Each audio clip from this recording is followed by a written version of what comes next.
Largest digital media network Suman టీవీతో చేతులు కలపండి. ఫ్రాంచైజ్ ద్వారా లోకల్ మీడియా పార్ట్నర్ అవ్వండి. సార్ నమస్తే సార్. నమస్తే అండి. Sundara Reddy garu, IT sector specific mutual funds కానీ ఈటీఎఫ్లు కానీ ఎన్ని ఉన్నాయి? లాస్ట్ 1 yearలో అసలు ఎన్ని లాంచ్ అయినాయి ఇప్పటి వరకు? మొత్తం ఇండియాలో అయితే 20 దాకా ఉన్నాయండి. Mutual funds, IT industries sector specific funds కానీ, ఈటీఎఫ్స్ కానీ, ఇండెక్స్ ఫండ్స్ కానీ మొత్తం 20 ఉన్నాయి.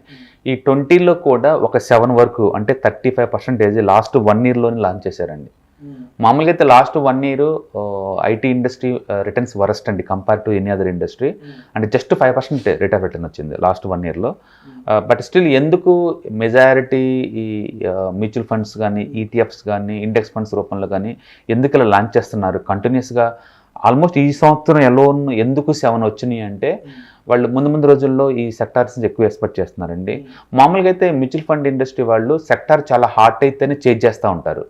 బట్ లక్కీగా ఈసారి ఈ ఐటీ ఇండస్ట్రీ మొత్తం కూడా ఒక 20% డిస్కౌంట్, ఆల్ టైమ్ హై నుంచి 20% డిస్కౌంట్లో ఉన్నప్పుడు and majority mutual funds launch చేస్తున్నానండి. ఇండియాలో ఒక 10 years బ్యాకే స్టార్ట్ చేసిన టాటా డిజిటల్ ఫండ్ ఒకటి and ICICI Prudential technology fund చాలా పాపులర్ ఇవి అండ్ మంచి రిటర్న్ జనరేట్ చేసినాయి కూడా ఎక్సెప్ట్ 2022. బట్ అదర్వైజ్ అయితే ఇది అవుట్సోర్సింగ్ థీమ్ అండి. బేసికల్గా మనం ఐటీలో ఇన్వెస్ట్ చేస్తున్నామంటే ఇంటర్నేషనల్ ఇన్వెస్ట్మెంట్ చేస్తున్నట్లు లెక్క. ఆల్మోస్ట్ 80% to 90% మనీ కూడా బయట నుంచి వస్తాయి వీటికి, ఐటీ ఇండస్ట్రీ మొత్తానికి కూడా. కాబట్టి రిస్క్ డైవర్సిఫికేషన్ లాగా ఉంటుంది. అండ్ ఇండియాలో మొదటి నుంచి కూడా కాస్ట్ అడ్వాంటేజ్ ఉంది. బయట బ్రాడ్తో పోల్చుకుంటే లోయెస్ట్ కాస్ట్కి మ్యాన్ పవర్ దొరుకుతుంది కాబట్టి so IT should be leading అనమాట. రెండోది డాలర్ ఎప్పుడు కూడా ఒక 3 to 5% అప్రిషియేషన్ అవుతూ ఉంటుంది. అందుకని డాలర్ టర్మ్స్లో చెప్పాలంటే సింగిల్ డిజిట్ గ్రోత్ అయినా సరే దాన్ని ఇండియన్ రూపీస్లో మార్చినప్పుడు డబల్ డిజిట్ గ్రోత్ లాగా ఉంటుంది. అందుకని మెజారిటీ ఐటీ సెక్టర్స్ మొత్తం కూడా ఇండియాలో 9 to 12% మధ్య గ్రోత్ చూపిస్తూ ఉన్నాయి అనమాట. అట్లా ఓవరాల్గా వరల్డ్ మార్కెట్స్ని ఇవి స్లోగా ఆక్యుపై చేస్తున్నాయి కాబట్టి అండ్ టెక్నాలజీ వల్ల ఎక్కువ ఛాన్సులు ఉంటాయని చెప్పేసి వీళ్ళు వాల్యుయేషన్ మంచి అట్రాక్టివ్ ఉంటుంది కాబట్టి వీళ్ళు లాంచ్ చేస్తున్నారండి. అండ్ మెజారిటీ పీపుల్ ఎందుకు సర్ప్రైజ్ అవుతున్నారంటే ఆల్మోస్ట్ 7 ఫండ్స్ స్టార్ట్ అయినాయి లాస్ట్ 1 yearలో. అది కూడా వాల్యుయేషన్ బాగా డిస్కౌంట్లో ఉన్నప్పుడు. మామూలుగా అయితే మ్యూచువల్ ఫండ్ అలా చేయవన్నమాట, సెక్టర్ హాట్ అయితేనే చేస్తాయి. రీసెంట్గా defence fund, HDFC defence fund, defence hot అయిన తర్వాత లాంచ్ చేశారు. But still it is giving the good returns.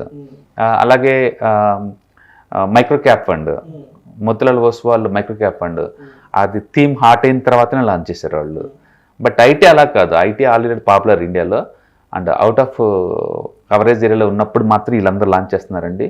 So ఐటీలో ఉన్న బీట్ ఏంటంటే మంచి కంపెనీస్ అండి ఇండియాలో, large cap, mid cap, small cap ITs అన్నీ కూడా ఫండమెంటలీ వెరీ స్ట్రాంగ్ కంపెనీస్ అనమాట, debt free companies. Natural long term point of ఈ థీమ్ మంచి వెల్త్ క్రియేట్ చేస్తుంది. అందుకని ఐటీ మ్యూచువల్ ఫండ్ ఫార్మేట్లో కావచ్చు, లేదా ఈటీఎఫ్లా కావచ్చు, ఇండెక్స్ ఫండ్లో కావచ్చు, ఏ ఫార్మేట్లో అయినా సరే ఇది బెస్ట్. మనమే లాస్ట్ 1 yearలో ఐ థింక్ 3 times చేసాం ఈ థీమ్ మీద. అండ్ ట్రిప్కి మనం 7 to 12% తీసాం బయటికి 3 సార్లు. సో ఈటీఎఫ్ లాగా బాగుంటుంది, ఇండెక్స్ ఫండ్ లాగా బాగుంటాయి అండ్ మ్యూచువల్ ఫండ్స్ బాగుంటాయి. రీసెంట్గా అయితే బంధనంలో లాంచ్ చేశారు ఐటీ ఇండెక్స్ ఫండ్. అండ్ క్వాంటోలో రీసెంట్గా టెక్ ఫండ్ ఒకటి లాంచ్ చేస్తున్నారు.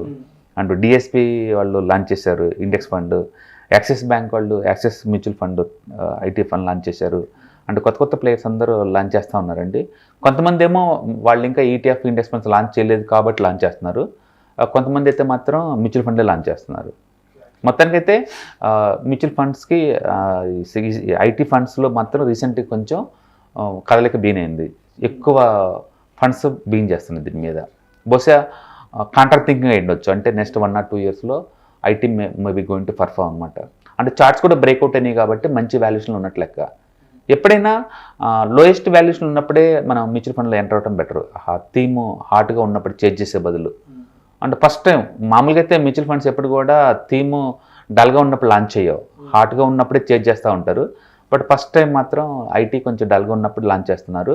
అంటే గుడ్ వాల్యుయేషన్ కూడా, కాబట్టి వాల్యుయేషన్ జస్టిఫికేషన్ చేసుకోవచ్చు. సో అయితే మనం మొన్న కొన్ని ఫోన్ కాల్స్ తీసుకున్నాం కదా ఆడియన్స్ నుంచి, మన వెబినార్ గ్రూప్ ఆడియన్స్ నుంచి. చాలా మంది టాటా డిజిటల్ దాని గురించి మాట్లాడారు. ఇప్పుడు కూడా మీరు దాని గురించి ప్రస్తావించారు. ఏంటి అసలు ఈ టాటా డిజిటల్ ప్రొఫైల్? ఎందుకంటే నేను ఇంతకుముందు ఎప్పుడు వినలేదు. రైట్ నేను కూడా మ్యూచువల్ ఫండ్స్కి సంబంధించి రీసెర్చ్ చేస్తుంటాను, బుక్స్ చదువుతుంటాను. రైట్ బట్ మొన్న ఫోన్ కాల్స్ అటెంప్ట్ చేసిన దగ్గర నుంచి ఈ టాటా డిజిటల్ గురించి వినడం మొదలు పెట్టాను. అండ్ ఇప్పుడు కూడా మీరు పర్టికులర్గా దాని గురించి మాట్లాడారు. అవును. అసలు ఏంటి అసలు దీని ప్రొఫైల్ ఏంటి అసలు?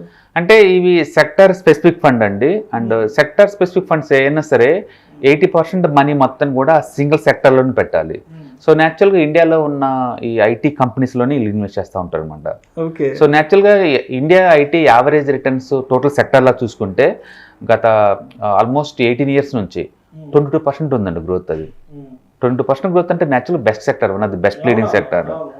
అందులో టాటా వాళ్ళు ఐసీ ప్రుడెన్షియల్ అదిలో చాలా లీడింగ్లో ఉన్నారు వాళ్ళు ఆల్రెడీ. అందుకని మంచి రిటర్న్స్ వచ్చినాయండి. చెప్పాను కదా, ఎగ్జామ్షన్ ఒక 2022 ఒకటే కొంచెం వరస్ట్ ఇయర్ కానీ వాళ్ళకి, అదర్వైజ్ రిటర్న్స్ పరంగా బాగున్నాయి. అది కూడా ఎవరైతే ఎక్కువ యూనిట్లు గ్యాదర్ చేశారో ఆ టైంలో వాళ్ళకి కూడా going to return get the good returns అనమాట నెక్స్ట్ కపుల్ ఆఫ్ మంత్స్లో. Thank you sir.